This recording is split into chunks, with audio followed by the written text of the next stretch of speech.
Hello, everyone. Jen Piceno here with my special guest, Darlene de la Plata, who I have had in my life for quite a while. And I'm over the moon excited that she said hell yes to writing for sacred medicine, mystical practices for ecstatic living. Thank you so much for being here and being a part of the magic. Let's just open it up and dig straight in. What was your chapter? Tell everybody what your chapter was and a little bit about yourself. Okay, so my chapter is actually chapter 25. And, everybody had just such a remarkable step in this process. I was just super excited to be a part of it. And last but not least, right? So mine is called Your Life is Your Medicine, Simple Strategies for a Limitless Future. And it is powerful. So I want to dig into some of the power because you and I share a lot of the same beliefs about moving through fear and stepping into our place of power and reprogramming, so to speak, our thoughts and beliefs. So I want to hear what you have to say and what you want to share with our beautiful audience. So for me, as we grow up, we have an image of ourselves, of who we are, who we've been programmed to be, who society tells us we're supposed to be. And it's somewhere along the line, and for everyone, it's a different age. And maybe for some people, it never happens. But along the line, you just realize, I am not this person. I could be so much more. What's stopping me? And really, the only thing stopping us is us. So it's a very scary leap. And, I'm all about feel the fear and do it anyway. And, I used to wear the little medallions that say, leap and your wings will appear, on the way down, will appear, all of that stuff. So one day I just decided to listen to that inner calling, and I have completely transformed my life to where I started. And, it's just been magical. And I know a lot of your personal story and what you have, I'm going to say survived and escaped from. Right. Is incredible. You're incredible, but your story is so powerful. And if you'd like to share a piece of that to whatever comfort level you want, I know where you've come from. And it's so inspiring. It's so inspiring. It's so heart opening what you've helped other women do also that have been in similar situations. So part of that, I would say, is, we don't know what we don't know. And when you grow up in an atmosphere, it starts to feel like a normal atmosphere. You don't know what other families are doing. You only know what your family is doing. And, I don't know, I'm sure it's for people who do this kind of work, from birth to 7, children record 24 hours a day. You think they're sleeping, they're not hearing you fight. You think they're sleeping, they're not hearing the movies you're watching, the video games you're playing, whatever it is. Children absorb 24 hours a day. And that sets the stage for what they feel is normal in their life, no matter how dysfunctional it is.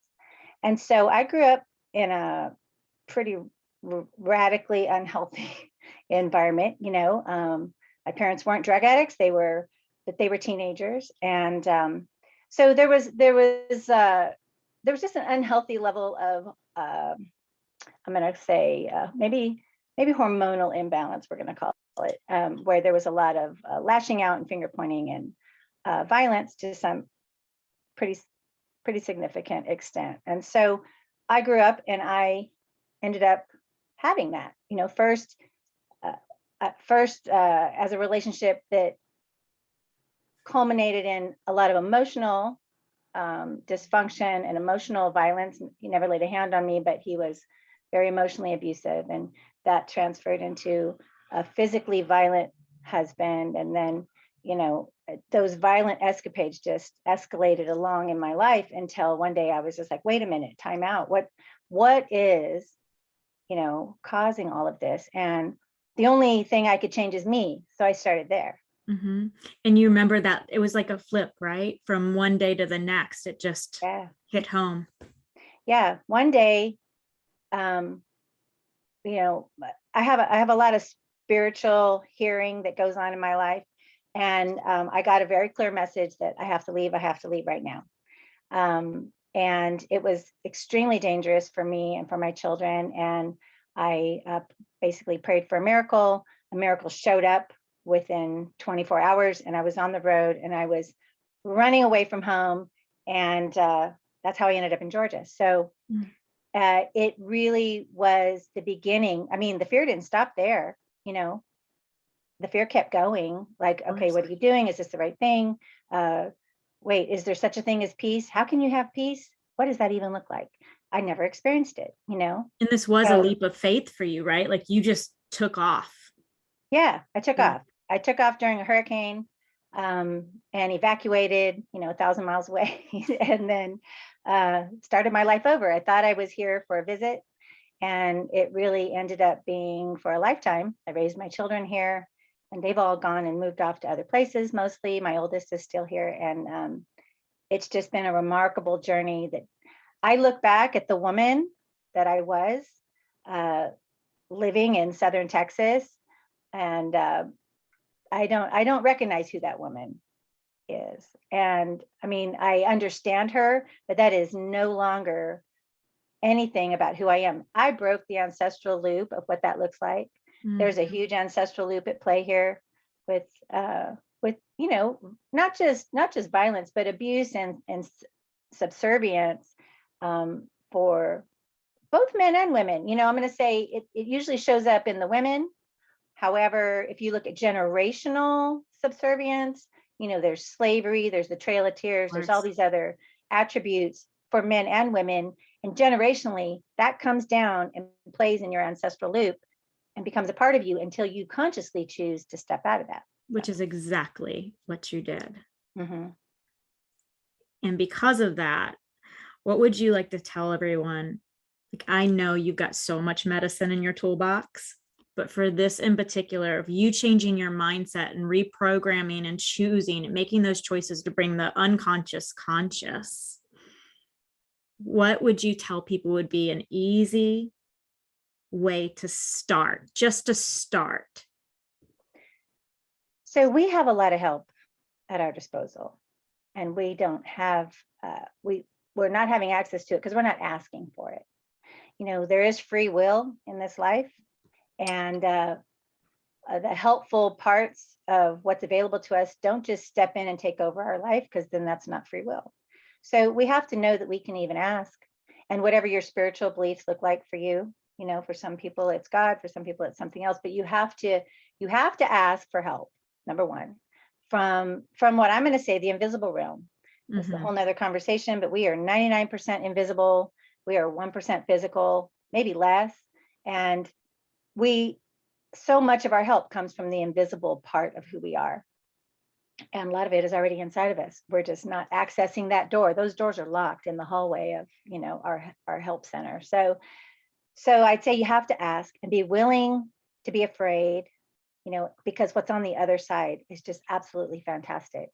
And it can't show up until you choose to open that door, walk in, ask for help, and then be willing to listen to the signs and the signals of what's going to show up for you.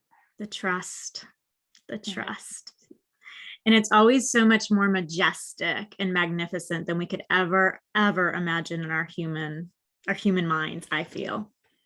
Yeah, because our scope of vision is here, but what's available to us is limitless potential. Absolutely. I like to say that I'm possible is just another word for impossible, right? Yes. Nothing's impossible. Rephrase it as I'm possible, because there is nothing that you can't achieve, but it starts with speaking it. I talk a lot about the power of words and programming. We have these little pieces of intelligent life that live inside of our body that create our DNA, and they respond to our programming. We're biological computers that are programmed. And so words, thoughts, actions program this so that we create healthy DNA. And when we're not consciously, if we're not going to be a conscious creator, then we're going to default to being an unconscious creation. And that's the loop where there's unhappiness and repeating the pattern and over. yeah, and we just over and create over. we create that by falling into generational, I mean, many generations, not just our parents. We sometimes skip that. Right. And it goes right to the grandparents, the great grandparents, and so on. And so, yeah, being willing to consciously create what you want. And I always say, we put on our what if hat. What if it is possible? And Mhm. everything that I ask people to do is free. I'm all about free, because when I got Mhm. here, I didn't have anything. I had no money. What do they say in the movies? I had no money, had no prospects, right? And so I was camping out at my mother's house going, okay, I'm here now. Now what? And so I needed free stuff. And And at there's least I thought so I, much available to people, so there much more is. than when you went through what you went through and what I've gone through. Like we've got YouTube and we've got people sharing so much beautiful free content on Facebook and Facebook groups. There's so much available. There is, but you have to look for it. You have to look It's for not it. going to And come whack mhm. you over the head with information. You have to consciously get up and look for it. So I'd say start there, being willing to be possible and to ask for help and recognize help when it shows up, because it doesn't always look like you think it's going to look, right? It So often. it Yes. can it can look like a person that you did not expect. It can look like a job you did not expect, or a circumstance, a pet, or whatever, Opportunity. an Yeah. opportunity, right? Hmm. Awesome. Well, thank you so very much for sharing your very, very special sacred medicine with You're me welcome. and Sacred Sisterhood and in this book for all of our readers. I love you so much. You I are love so you too. powerful, and I'm so grateful for you. Thank you for being here. You're We're very going to welcome. put all of Darlene's information in the video comment. Get to know her, reach out, follow her on social media, be in her world, and soak up her medicine. Thank you guys for watching. We'll see you soon. Thank you.